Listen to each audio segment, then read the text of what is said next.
Bonjour Pascal Perrault. Bonjour. Merci d'avoir accepté ce petit interview. Tu as commencé la poésie quand? À peu près à l'âge de 7 ans. En fait. Et ensuite, j'ai continué. C'est pas commencer la poésie qui est intéressant, c'est à continuer. Je veux dire, bon, tous les enfants ont écrit plus ou moins des poésies. Après, continuer au fil de sa vie à écrire de la poésie, c'est autre chose. Voilà, donc après, j'ai perdu beaucoup de textes, enfin la plupart des textes que j'avais pu écrire entre 7 et 18 ans. Voilà, donc, et heureusement, bon, j'ai évolué parce que la poésie, c'est une matière, il faut la travailler, il faut la nourrir. Bon, des gens, des rencontres, des autres poètes, qui permettent aussi quelquefois d'explorer d'autres voies, de se dire je ne savais pas que ça c'était possible, cette forme ça m'intéresse, peut-être que je vais la faire à ma manière ou la mélanger à d'autres formes, ça peut être intéressant.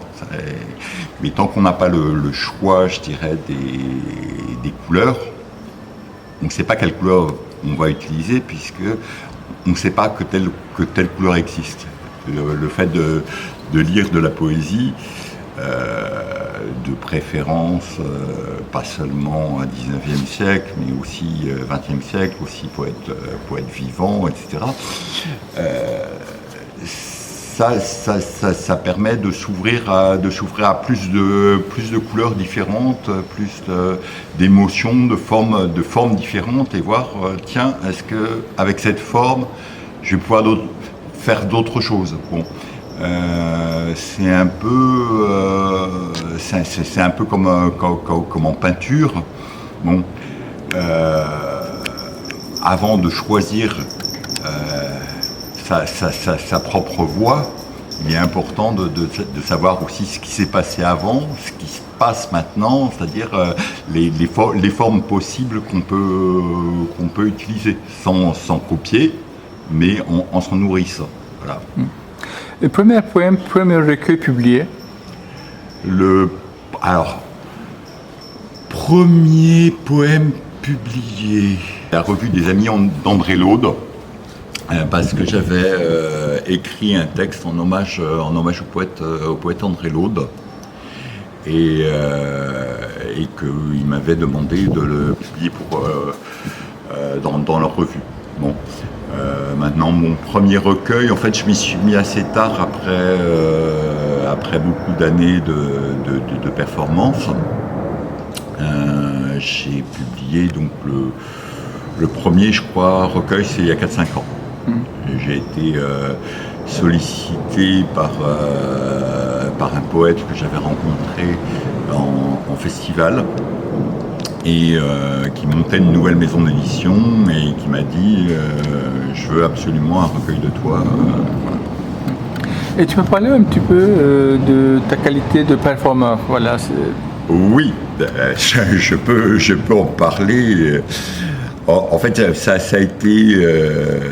été assez progressif. J'ai découvert, j'ai tout fait un petit peu à l'envers. C'est-à-dire que j'ai découvert mon goût pour la scène, je veux dire, bon, assez tardivement, je veux dire, moi, à 37 ans. En fait, bon, j'ai fait beaucoup, je veux dire, bon, de scènes ouvertes, slam ou pas slam. Bon, la qualité me satisfaisait pas. Je veux dire, bon, l'ambiance était décontractée, mais je veux dire, la qualité des plupart des gens que j'entendais ne me satisfaisait pas. Et ensuite, j'ai été amené à faire une émission sur une télé libre.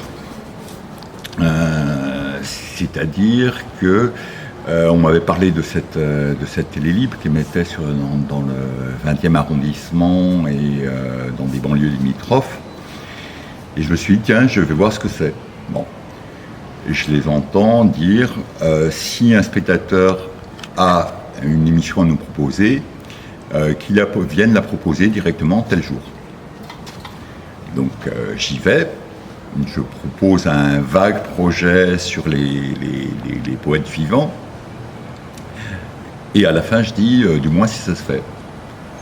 Et ils me disent si, ça va se faire, on va le programmer. Donc je me suis dit, bon, qu'est-ce que je fais? J'ai aucune expérience d'animateur. Bon, à part 4-5 personnes, je ne sais pas trop ce qui se fait en poésie aujourd'hui. Bon, c'était fin 99-2000. Et je me suis dit, bon, j'y vais ou j'y vais pas. Bon, je me suis dit, bon, j'y vais. Donc là-dessus, bon, j'ai commencé à fouiller beaucoup en librairie, avec des livres qui me tombaient des mains, d'autres qui étaient des pures merveilles mises en avant par personne. Et j'ai commencé à inviter. C'est qu'après que je me suis rendu compte que j'avais invité un peu le gratin de la poésie sans le savoir, quoi. Serge Sautreau, Alain Jouffroy, André Velter, Renaud Ego, bon, pas mal de gens connus et moins connus. Et de là, j'ai eu envie de prolonger, je veux dire, l'aventure un petit peu dans les cafés, avec des gens qui n'avaient pas l'habitude forcément de la culture café. Donc je me suis retrouvé en animateur et en même temps à lire mes textes. Et de fil en aiguille, donc je suis arrivé à faire, après les scènes multiples, bon, des duos. Puis, je suis également des solos. Donc, j'ai traversé 10 ans à faire un petit peu de manière anarchique en one-man show, mais en tenant compte du retour des gens par rapport à mes textes, par rapport à la scène, etc.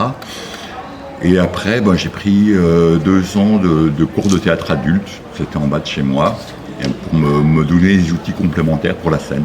Voilà un petit peu, je veux dire, mon aventure telle qu'elle est, donc ça fait à peu près un peu plus de 2 décennies maintenant que je fais de la poésie performance, et c'est une manière, je dirais, autre de faire passer les textes, et c'est une porte d'accès souvent à l'écrit. Voilà. Les poètes, les auteurs qui t'ont marqué? Les auteurs qui m'ont marqué beaucoup, vivants et morts ou morts récemment, je dirais Saint John Perse, Neruda, Supervielle, dans ceux qui m'ont marqué à la base. Serge Sautreau m'a beaucoup marqué. Bon, Tristan Cabral et Werner Lambercy dans les morts récemment. Et je dirais ça c'est pour les fondateurs dans ceux qui m'ont marqué. Bon, quelques poètes performeurs aussi, comme Lafay Cabossé, comme Marc-Henri Lambert, comme L'Or Humain aussi, qui est assez spécial. Et je trouve, bon, actuellement, en ce moment, il y a une nouvelle scène poétique qui est assez intéressante, parce que ce sont, justement, ils n'hésitent plus à se frotter un petit peu à Internet, à se frotter à la scène, etc. Donc, pas mal de gens intéressants, bon, comme Sarah Bourg, comme Mylène Tournier, comme... il y en a beaucoup d'autres. Ou Yekta, par exemple, aussi, qui a fait une autre forme encore de poésie performance. Et c'est-à-dire qu'ils font passer par la scène les choses. Voilà, donc autrement, dans les poètes, je dirais marquants, c'est essentiellement dans le XXe siècle. Enfin, bon, dans le XIXe, je dirais, il y a naturellement Baudelaire et Lautréamont, mais bon, on ne va pas citer sans arrêt Baudelaire et Lautréamont. Voilà. Mais je dirais c'est un petit peu les poètes qui m'ont le plus marqué. Bon, Cabral, j'ai eu la chance de le rencontrer, d'ailleurs Werner Lambercy aussi. Mais bon, il y a beaucoup de poètes vivants, je veux dire, que j'admire aussi, mais qui ne sont pas forcément à la base des influences poétiques. Bon, je ne les connaissais pas pour la plupart. À l'époque, il y a eu Lola Sponge aussi qui faisait beaucoup de scènes à un moment, avec lequel on a fait même des terrasses de café, ce qui donne des réactions assez surprenantes parce que les gens ne sont pas du tout préparés. Bon, et j'aime bien avec des gens qui ne sont pas préparés, qui vous diraient qu'ils n'aiment pas la poésie sans pouvoir citer ne serait-ce que de poètes vivants. Bon, par exemple, bon, c'est ce qui est un peu une contradiction. Qu'est-ce que tu penses de la poésie actuelle francophone? Je disais, c'est ce que je disais par rapport un petit peu aux nouvelles générations. Bon, je pense que comme tous les...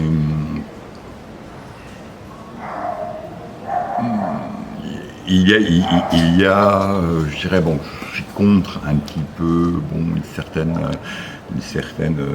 je dirais, poésie fast-food.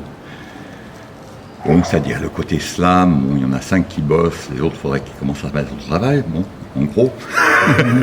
Ou le côté, bon, je ne citerai pas de nom parce que sinon ça va être censuré, mais qu'il faut des espèces de poésie qui n'est pas une poésie simple, qui est une poésie facile. C'est-à-dire bon, facilement digérée, facilement oubliée. Mais à côté de ça, il y a beaucoup de gens intéressants. Dans ceux que je n'ai pas cités, Christophe Manon par exemple, j'ai découvert également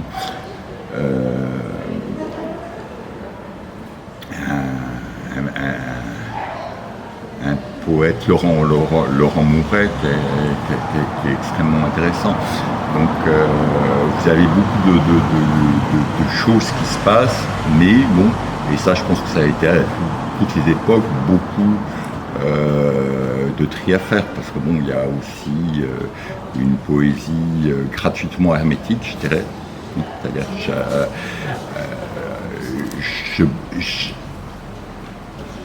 je peux être touché par une poésie a priori, je veux dire, hermétique pour beaucoup de gens, mais à condition que je sente, je veux dire, le poète derrière. Il y a quelque chose de vrai qui s'exprime avec ces mots-là, parce qu'il ne peut pas exprimer autrement et pas que c'est juste une construction cérébrale.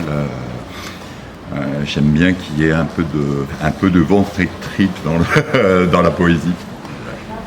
La traduction. Bon, la traduction, j'ai pas d'opinion particulière dessus. Je veux dire, étant donné que ma méconnaissance des langues ne me permet pas forcément d'avoir accès à l'original. Mais je dirais que la traduction, c'est pour ça que les meilleures traductions sont faites par des poètes parfaitement bilingues ou trilingues. Simplement parce qu'il faut une équivalence. Si tu fais une transcription mot à mot et lettre à lettre, ça ne donnera pas forcément quelque chose d'intéressant. Mais si tu arrives à retrouver une équivalence dans le rythme, à trouver un écho en quelque sorte, la traduction, c'est un petit peu une recréation, surtout en termes de poésie. Bon. Maintenant, bon, si tu traduis des choses faciles, je dirais, tu traduis Grand Corps Malade, bon, ça ne changera pas d'une langue à l'autre. Désolé, j'ai cité un nom.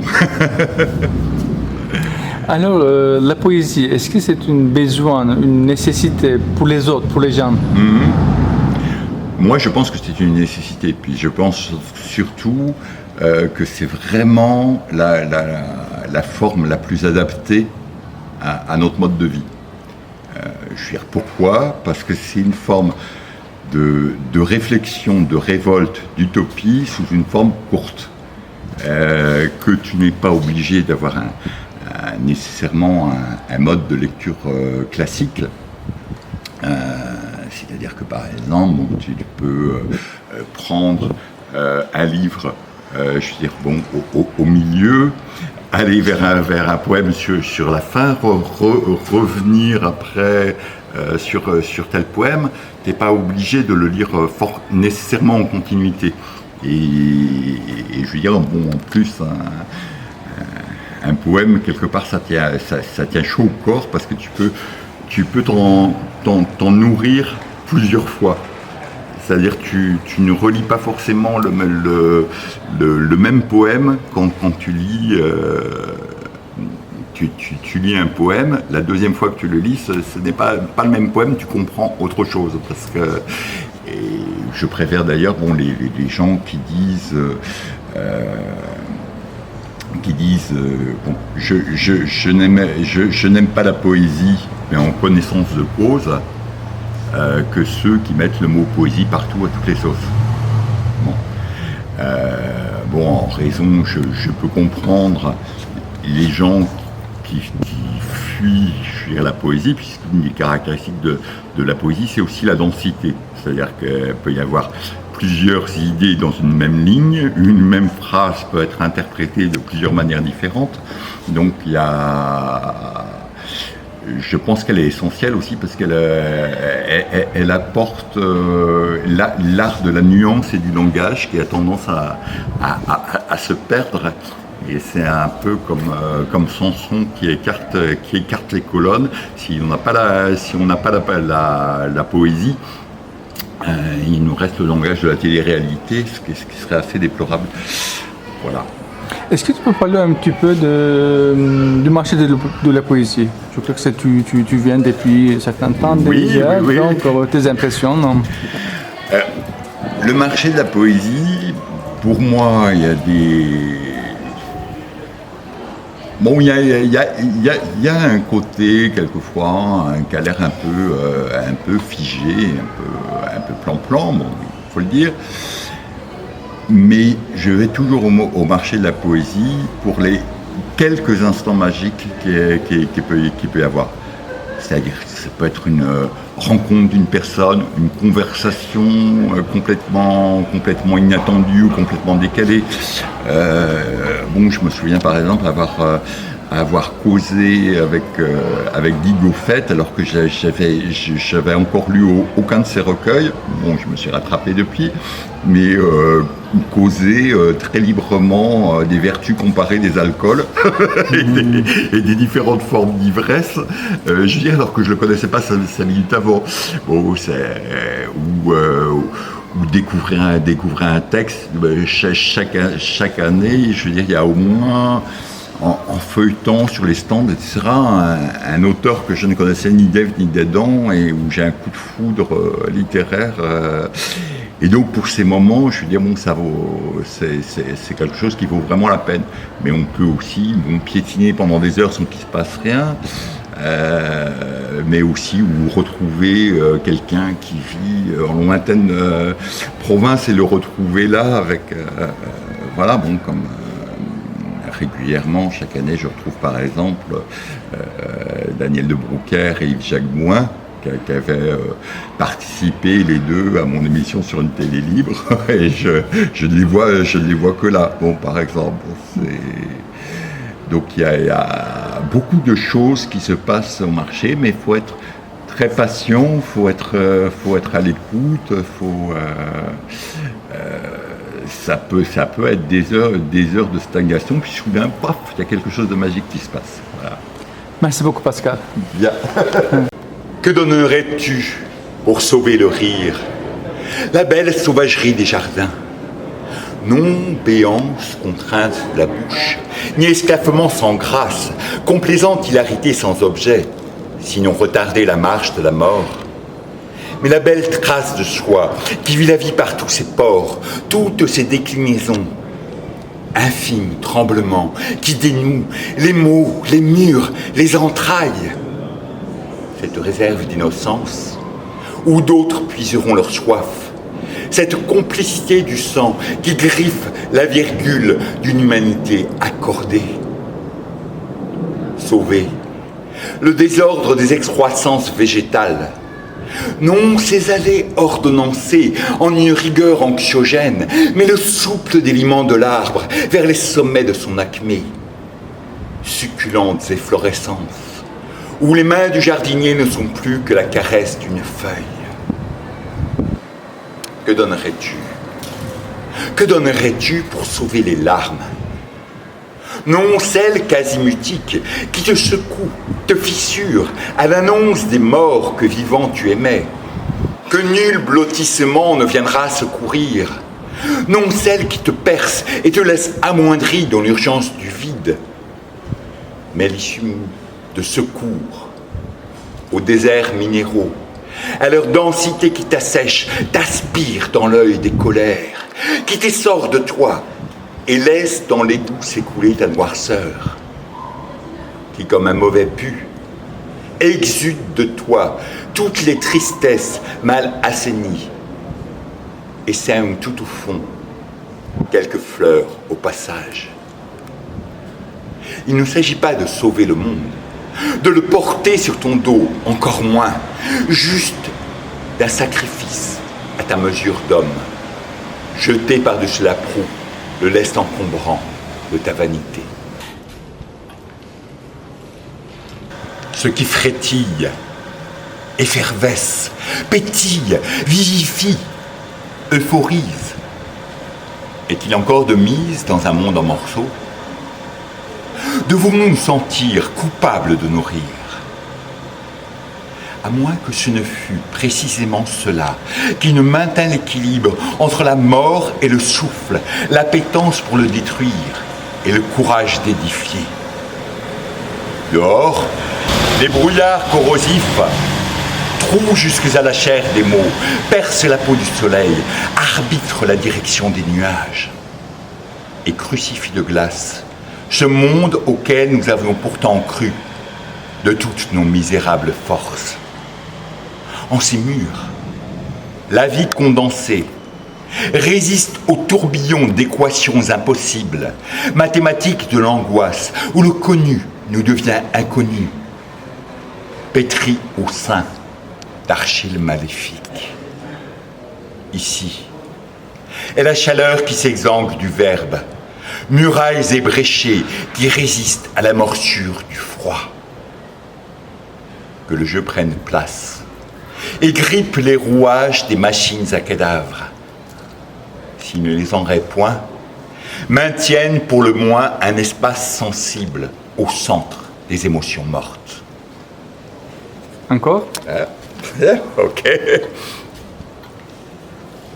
J'ai répudié la nostalgie qui collait sa chair à la mienne, cognait ses os contre mes os, avec des façons de ventouses et une haleine de cadavre. J'ai refusé la pourriture de ces hosties décomposées que l'on élève au rang de saintes et ne sont que putrescents passés. Et ces valises, chargées de plaies, que l'on traîne de gare en gare, sans interroger davantage sur l'état de leur contenu. Je les ai laissées sur le quai, volontairement oublié lequel. Les prennent qui le désirent, qui n'a pas son quota d'autoflagellation.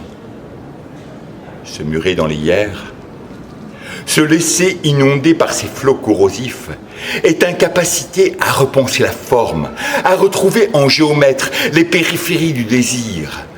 Paresse d'apprentis vivants qui rechignent au prix du savoir, au poids d'incendies dont il faut parfois payer la connaissance. L'âpre et rude leçon de soi, l'humiliante étude des charniers, des immondices qui vous peuplent. J'ai ouvert portes et fenêtres aux imprévisibles futurs dont le vent écorce la peau, précipite les destins dans l'avalanche, des visages équarris et réduits à l'essentiel. Verrouiller les muselières avec des crochets d'argent, des cadenas de silex, avec des roses barbelées, des tulipes à grands d'arrêt. Si vous ne possédez rien d'autre, apportez de cœur et de main, usez d'arc-en-ciel magnétique, de bracelets de cristal, d'omissions volontaires, de défaites glorieuses. Les chiens sauvages, aux crocs de silicone, vont déferler sur la ville en irrépressible écume. Vous croirez voir partout miroiter leurs reflets quand vos regards n'auront perçu que les silhouettes décharnées de pathétiques pantins. Certains auront dessiné sur leurs traits ceux des barbares dont ils ignorent que la puissance les balayera. Les chiens du vent ne viendront pas poliment aboyer au pied de vos lignes maginaux. Ils seront voraces et rusés, avides de déchirer les coutures de vos rêves, voir si le sang y coule encore. Et n'en demeura-t-il qu'un rue, ils le laperont sans vergogne. Ils ne viendront pas que de l'or, également du dedans, lacérant espace intérieur pour aller rejoindre la meute qui bientôt se fera horde. Alors, il sera trop tard. Ils auront modelé votre être à leur image. S'appropriant votre visage, ils dérégleront calmement le cours de vos vies ordinaires. Merci beaucoup, Pascal.